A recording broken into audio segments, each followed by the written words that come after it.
नमस्ते भाभी। नमस्ते दीदी। आप यहाँ इस हाल में?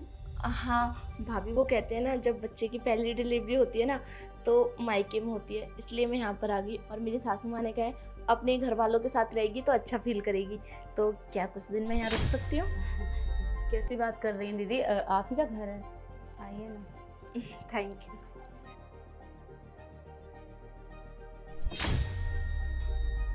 भाभी, वो बहुत तेज भूख लगी है, तो क्या कुछ खाने के लिए बना दोगी? एक काम करो, दाल चावल बना दो। घर का मिर्ची मसाले का खाना खाते खाते बहुत थक गई हूँ मैं। अब बिना मसाले का सादा सा कुछ बना दो, दाल चावल। दीदी, खाना तो मैं बना देती, लेकिन खाना बनाने में तो टाइम लगेगा ना, और मुझे स्कूल भी जाना है ना, बच्चों को लेने।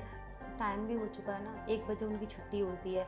तो मैं क्या कह रही हूँ, मैं दाल चावल बना जाती हूँ। आप बस, मैं बच्चों को स्कूल से भी ले आऊँगी, बस आप इतना कर लेना। हाँ। सफाई नहीं हो पाएगी ना इस बीच, तो आप बस थोड़ा साफ़ सफाई कर लेना। मैं बनाती हूँ दाल चावल, है ना? ठीक है, घर वैसे बहुत गंदा लग रहा है। ठीक है। थैंक यू दीदी, कर लेना आराम से, है ना? ठीक है। सफाई कर।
इधर तो लग गया पोछा, इधर भी लग गया, इधर भी। ये वजह है।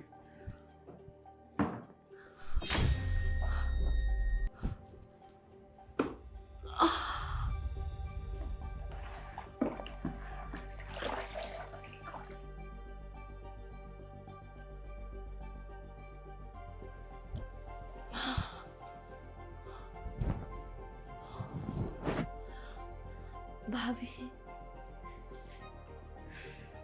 आ गई आप? अरे वाह भाभी, आपने तो घर एकदम चमका दिया। आपने दाल चावल बना दिए?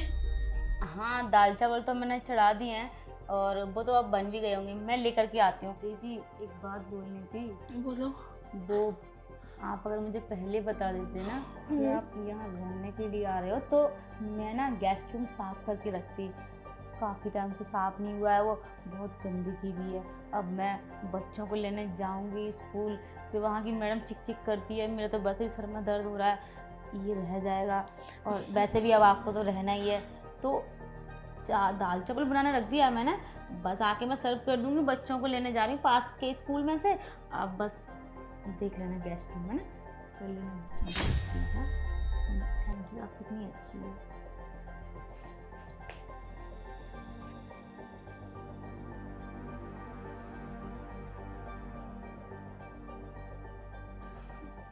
दीदी, हाँ भाभी। दाल चावल बन गए, खा लीजिए। मुझे नहीं खाने दाल चावल, और जा रही हूँ मैं अपने घर। मुझे नहीं रहना तुम्हारे घर। दीदी, आप तो रुकने के लिए आए थे ना? हाँ, मैं रुकने के लिए आई थी, लेकिन तुम रुकने दोगी तब ना। मैं तो यहाँ पर ये सोच के आई थी, अपने मायके कुछ दिन चली जाऊंगी तो मुझे अच्छा फील होगा, क्योंकि आखिरी मंथ जो चल रहा है मेरा। और तुम तो ऐसा व्यवहार कर रही हो मेरे साथ, मैं बोल भी नहीं सकती। मुझे तो लगा था मम्मी पापा के जाने के बाद भी मायका मायका ही रहेगा, लेकिन आज पता चल गया कि मायका भी मेरा नहीं रहा। ये तो भाभी भैया का घर हो गया ना, जहाँ सिर्फ भाभी की चलती है और भैया की चलती है। और भैया तो वही करेंगे ना जो भाभी बोलेंगी। आज आप सुबह से क्या क्या करे जा रही हो मेरे साथ? मेरी तबीयत इतनी ज़्यादा ख़राब है, मुझे चक्कर आ रहे हैं। एक बार भी आपने पूछा और खाने के लिए बोला। जब से आई हूँ तब से लेके अब तक आपने मुझे एक अन्न का निवाला नहीं दिया है। आए हुए मुझे 5 से 6 घंटे हो गए हैं और तब से ही मैं नौकरों के जैसे यहाँ काम किए जा रही हूँ। इतना तो मेरी सास भी नहीं करती, बल्कि वो तो मेरा ख्याल रखती है। उन्होंने मुझे भेजा था, लेकिन उन्हें पता नहीं था ना कि मेरे साथ यहाँ पर ऐसा होगा। दीदी। मैं जा रही हूँ अपने घर होना। दीदी, आज के बाद मैं कभी नहीं मेरी आऊँगी। बात तो सुनो। मैंने ये सब इसलिए किया क्योंकि आप प्रेग्नेंट हो, 9वां महीना चल रहा है, थोड़ा बहुत काम करोगे तो इससे सेहत भी अच्छी होगी और डिलीवरी में भी प्रॉब्लम नहीं होगी।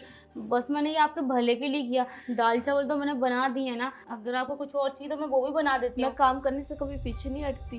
पूरे 1 मंथ से लेके आज 9वें मंथ तक काम करती हूँ, लेकिन तुम्हारे जैसे काम मेरी सास भी मुझसे नहीं करवाती। उन्हें भी पता है कि कब क्या कैसे होता है। खैर छोड़ो, इसमें आपकी भी कोई गलती नहीं है। वही है ना, आपने तो कभी अपना समझा ही नहीं। सॉरी, आ गई मैं यहाँ पर। आज के बाद कभी नहीं आऊँगी। मैं जा रही हूँ यहाँ से। मेरी गलती थी जो मैं यहाँ पर आ गई थी, और मैं तो मम्मी पापा की बातें याद कर रही हूँ। खड़ा नहीं हुआ जा रहा, बहुत ज़्यादा दर्द हो रहा है, बैठा भी नहीं जा रहा। तुम्हें पता है भाभी, मेरी भी एक ननद है, वो भी प्रेग्नेंट थी। तो जब वो मेरे घर आई थी ना, तो मैंने उनसे एक गिलास भी उठा के नहीं रखवाया, जबकि मुझे भी पता है प्रेगनेंसी में काम करना चाहिए। और प्रेगनेंसी में काम लास्ट मंथ नहीं, पहले से ही करना चाहिए। लास्ट मंथ तो जितना हो सके उतना आराम ही करना चाहिए। लेकिन तुम्हें भी ये बात पता होगी, आखिर तुम्हारे भी बच्चे हैं। लेकिन तुमने फिर भी तो मुझसे काम ही करवाया ना। मुझे ये नहीं पता था ना कि जैसा मैं करूँगी वैसा ही मुझे नहीं मिलेगा। हर कोई एक जैसा नहीं होता ना, वक्त के साथ रिश्ते भी बदल जाते हैं। जब तुम्हारी शादी होके आई थी यहाँ पर, कोई तुम्हें एक्सेप्ट नहीं कर रहा था जिस तरीके से तुमने शादी की थी। एक मैं ही थी तुम्हें सपोर्ट करने वाली, तुम्हें समझने वाली। खैर छोड़ो, आपकी गलती नहीं है। दीदी मत जाओ, मुझे माफ़ कर दो, मुझसे गलती हो गई। मैं ना आज के बाद कभी भी आपसे कुछ नहीं बोलूँगी। हमें इस बार माफ़ कर दीजिए। हमें नहीं पता था कि आपको इतनी तकलीफ़ हो रही है, और मुझे भी समझना चाहिए था कि प्रेगनेंसी का दर्द क्या होता है। भाभी आपको पता तो था, शकल से ही पता चल जाता है कि इंसान पे क्या गुजर रही है क्या नहीं। आपने वो सारी चीज़ें इग्नोर करके मुझे तो टॉर्चर करने का सोचा था ना। तुम्हें ये लगा ये आ कैसे गई यहाँ पर, रह कैसे लेगी, अब तो मुझे इसकी सेवा करनी पड़ेगी, ये करना पड़ेगा, है ना। चलो कोई नहीं। मत जाइए। नहीं, मैं चाह रही हूँ। मैंने अपने हस्बैंड को कॉल कर दिया है, वो वेट कर रहे होंगे मेरे। एक बार हमें एक मौका दे दीजिए प्लीज़ दीदी।